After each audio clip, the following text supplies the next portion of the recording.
Hey guys, so today's video I have a products I regret buying tag. I think is what it's called, I'm not really sure. But I have a lot of products to show you guys. But first I want to apologize about my appearance.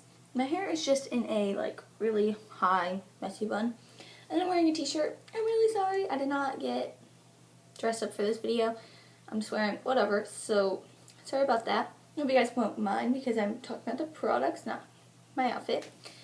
But I have a couple different categories, and the first is going to be hair. So the first thing I regret buying is this Aussie hairspray, and on the back right here it gives 4 different definitions of it, and it says that it's flexible.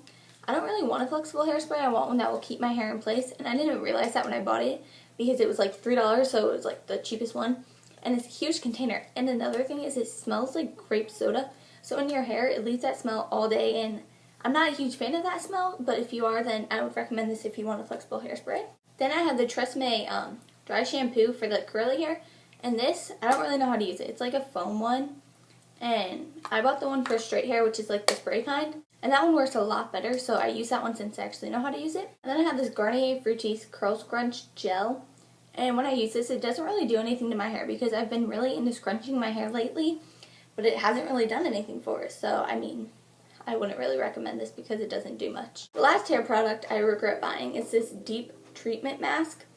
And I don't know if it's just because of my hair type, I don't know. But it has this kind of really nasty smell to it. And, I don't know. It leaves a smell in your hair all day, and it's just, ugh, disgusting smell. And I got this at Target, and, it doesn't really do much for my hair either.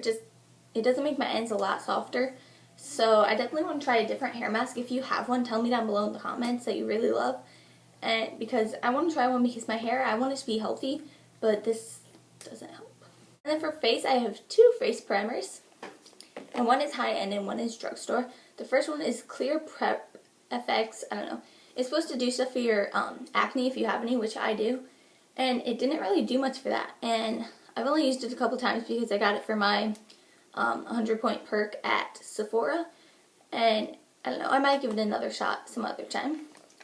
And then I have the Hard Candy Sheer Envy Primer, and this one I got at Walmart, and I think that's the only place you can get hard candy products, isn't it? I'm pretty sure.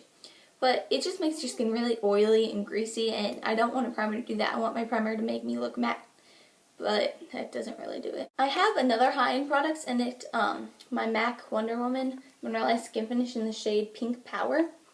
And mine actually cracked, which, ooh, that's not the reason why I don't like it, because it still works fine. It is just really, really orange when you put it on your actual skin.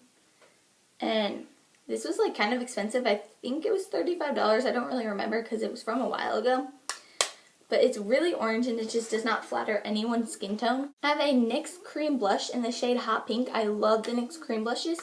This shade is just really hard to pull off. I thought it was going to kind of sheer out, but these are really pigmented, which is great, but this color is really hard to pull off. Right there is kind of the true color of it.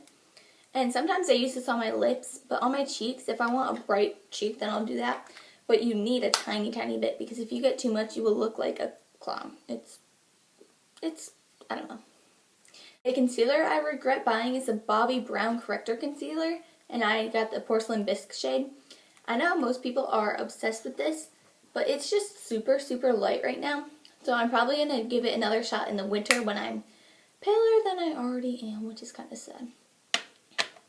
But, I don't know, under my eyes, it just kind of cakes up, which I know it usually doesn't do that. I don't know why. But I have really dry under eye circles, or under eyes, so maybe that's it. I'm not sure, but as you can see, it's really light compared to my skin right now. And then I have the Revlon Colorstay foundation. This I used for a little bit, and this was $11, so I mean, I'd rather save that and spend it on a high-end foundation. But this, I don't know, I didn't really like the consistency. It looked a little cakey on my skin, so I know that a lot of people love it. I'm just not a huge fan. Now on to eyes, I only have a couple products. The first is this Mega Liner from Wet n Wild, and this is in the shade 863. And it's a green, kind of like right there.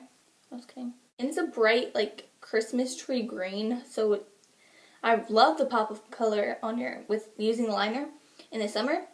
This just, the brush is really hard to use, and it's like chunky. So, I mean, it was like $1 or something, so. And then I have the L'Oreal Hip Cream Liner. Cream liner, this one especially, just smudges and smears and does not look good, and it dried out a lot. If you can see, like, the outer rim, it's dried out a lot. And then I have another high-end product, which is the Urban Decay Midnight Cowboy eyeshadow quad. And these 3 colors have horrible fallout. It's just glitter all over your face. No matter what you do, it's everywhere. But this color, it's good. It's matte, so it works well. But overall, I wouldn't recommend this because if you just want that shadow, just get that individually. These ones aren't worth it. Then I have a couple of lip products. The first one is a lip palette, or quad, and it's a Victoria Jackson Go For It lip palette. And first off, these colors. This one just kind of reminds me of tinfoil on my lips, which is awful, but. And then this one is a brown, like it's not showing up how brown it is. And then these 2 are kind of pretty. I might try to use them sometime in the fall, but overall, I don't really like touching them. And I don't have a good lip brush because this one is really small and it just doesn't work that well.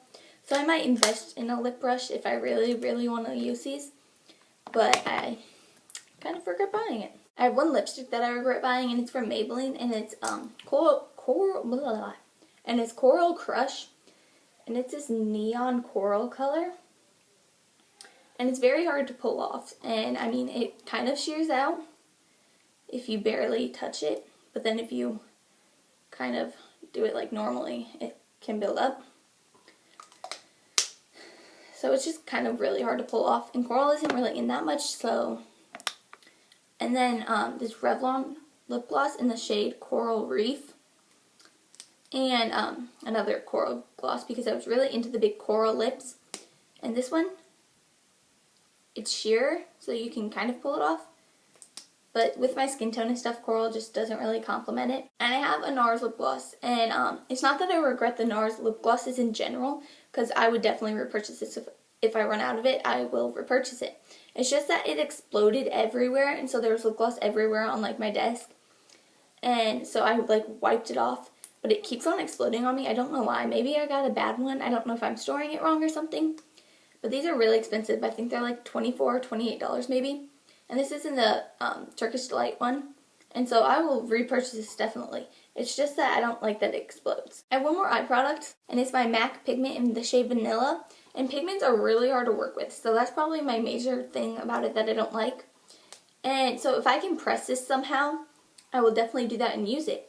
But it's just really hard to use, and you can use it as a highlight and stuff. So, I mean, it will be multi-purpose, which is great, but it was like $20 for this little jar. Then I have 2 nail polishes. The first one is this Sally Hansen Gem Crush nail polish in the shade Cha-Ching.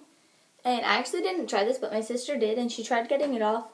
And it took her like 2 hours sitting downstairs scrubbing on her nails. Just because of the glitter, it was really, really hard to get off. And I have another one from like the same line that I really like, and it's really easy to get off. I don't know if it's just this one, but the next product is my Nicole by OPI nail polish in the shade Rainbow in the Skyly. And this one is, again, a really chunky glitter. And it's not opaque, so you have to put it over a different nail polish. And I usually do it as my accent nails. But it just doesn't really complement any color. I mean, if you can find a good one to go with it, I might recommend it. But it's really, really chunky, which is kind of the bad part of it. So I hope you guys enjoyed this video. I had a lot of products, but if you've heard good stuff about them, I mean, go and try them if you want. But these are just ones that didn't work for me.